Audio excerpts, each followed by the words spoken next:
Hi, I am Chuck Gorodetzky and I am a Charter Fellow of the CPDD. 1965 seems like a long time ago, and I guess it is. 48 years to be exact. That was when I attended my first CPDD meeting and presented my first scientific paper.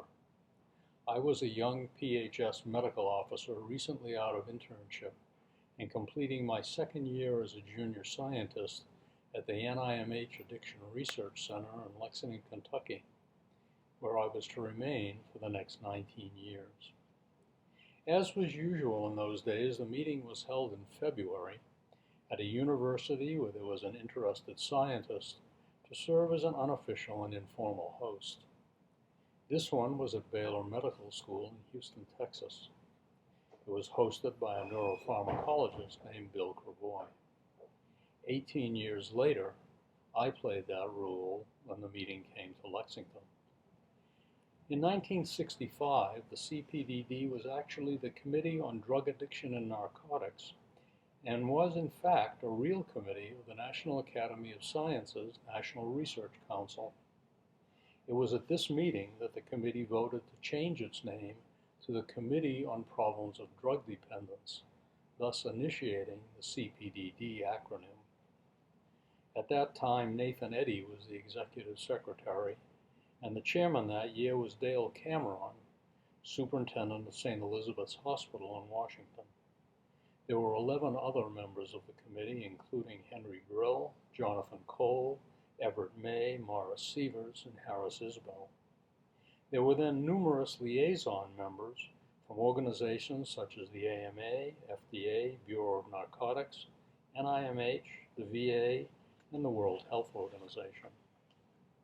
When a submitted paper was accepted for presentation, the authors were invited to attend the report session of the meeting. Although the executive sessions of the committee were closed except to those specifically invited to attend, detailed minutes were published and distributed in a large volume to all attendees. This volume also records all invited attendees with their affiliations and the full text of all presentations. However, these papers were not archival.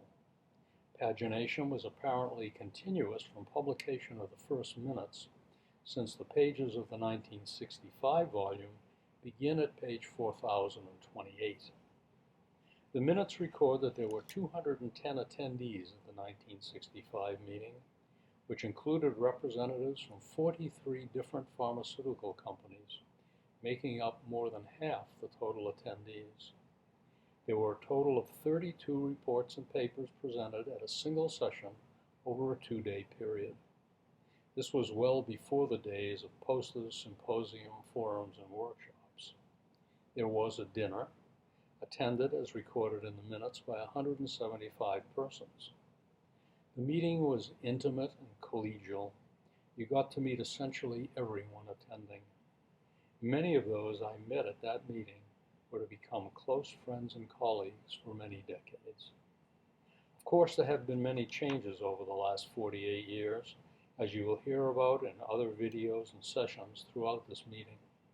The committee was offloaded from NASNRC, became a credentialed membership organization, and changed the C from committee to college. The nature of the board changed and the relationship to the pharmaceutical industry evolved. But that was the story of my first CPDD meeting in 1965, and I haven't missed a meeting since. But that is a whole other story.